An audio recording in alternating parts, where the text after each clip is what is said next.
Today I'm going to be talking about creating a skate contest.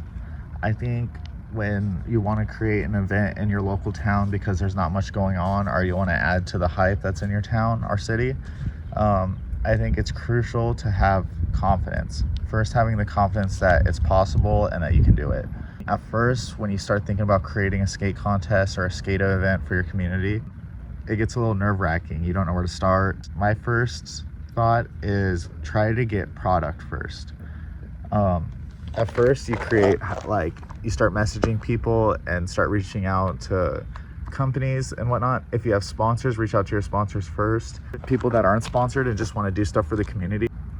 I've found out, ironically, that people would rather, companies think doing stuff for the community and getting their name out there is more important than you being super cool and posting videos. Unless you get crazy view mounts or your reach is crazy, then that might overshadow it because they're just, a lot of people are going to see the brand anyways.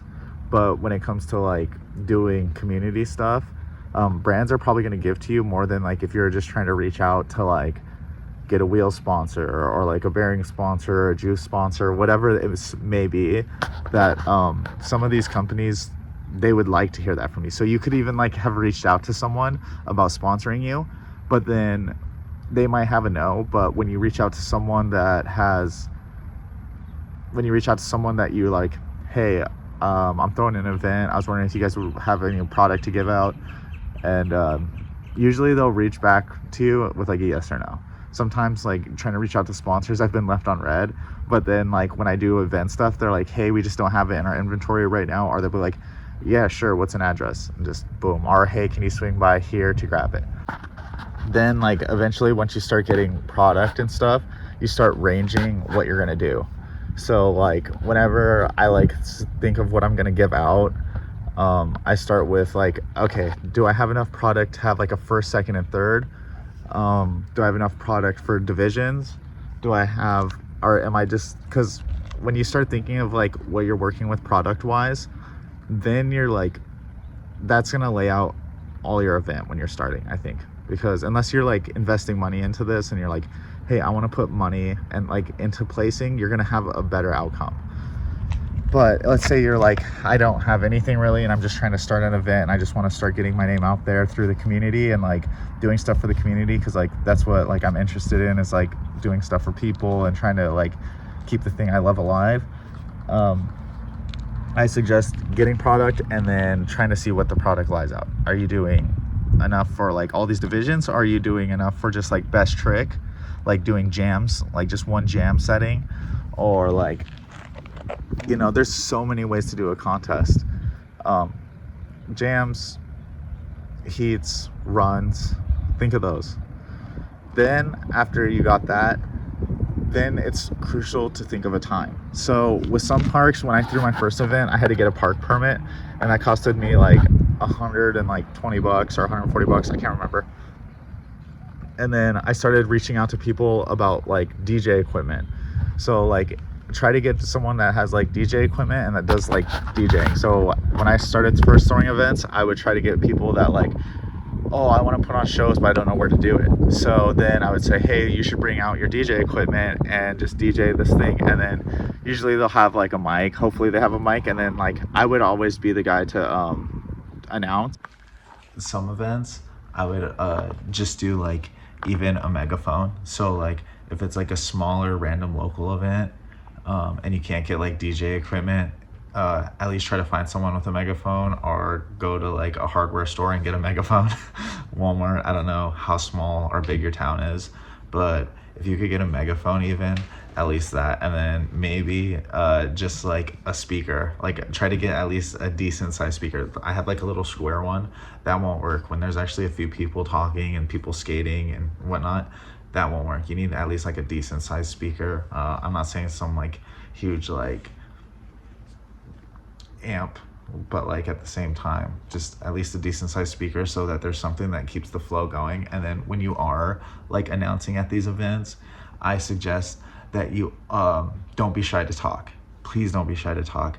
Think of random things, maybe even watch how people like announce videos and like pick things that are funny. It may sound corny at the time, but also at least someone's doing it. So at the end of the day, people are going to be hyped that like at the moment they might judge, but then later on afternoon when everything's all said and done, they're gonna be like, dude, today was sick, and like you or so and so was making everyone feel good or whatnot. You know, try not to like nitpick everything, but also call everyone's tricks.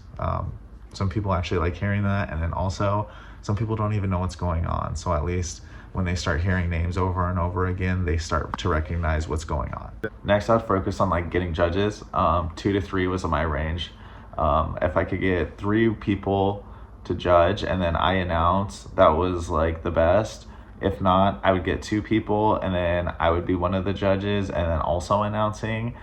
If you have your say in it, you feel like there's no like biasness or anyone's getting skimped to scores, then if you do with the 3 and you're announcing, you're relying on the contest being faithful and hoping that they judge evenly and fairly. So that's your take. Like judges and like DJ stuff honestly comes like at some certain point in time, but like more importantly, at this point you want to find dates and making flyers. So like you want to have like an advancement on your flyer and like on dates. You don't want to like, all right, I'm gonna throw this event next week.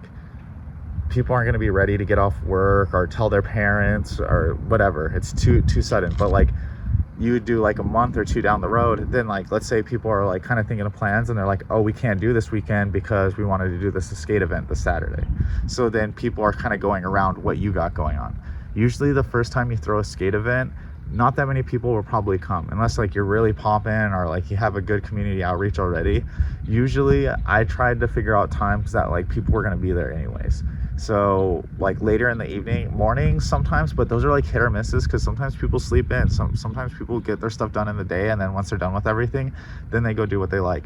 So I always thought evenings, night times were best. And then if it's like you got one park, like obviously just show up at a better time where it's more popular.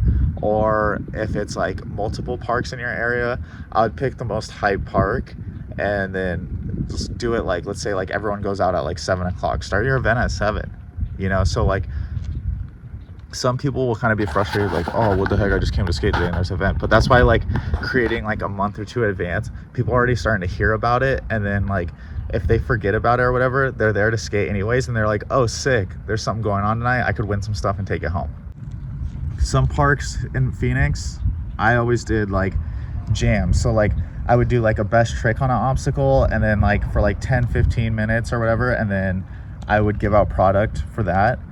But like first, second, or third, or just winner, and then I'd like pick another obstacle and just go through like 2 or 3 obstacles and like give it a certain amount of time and give product for it. But then when I was in Billings and like there's like not as much skaters, because like in Phoenix there's a lot, so like you could have a night where there's actually like 100 people and then people are just sending, you're like, dude, I cannot do runs for this, like we don't have the park or time for it. We just kind of showed up with a bunch of product and started running stuff. But then like in Billings, when I like prepared it for it a little bit different, I what did I do?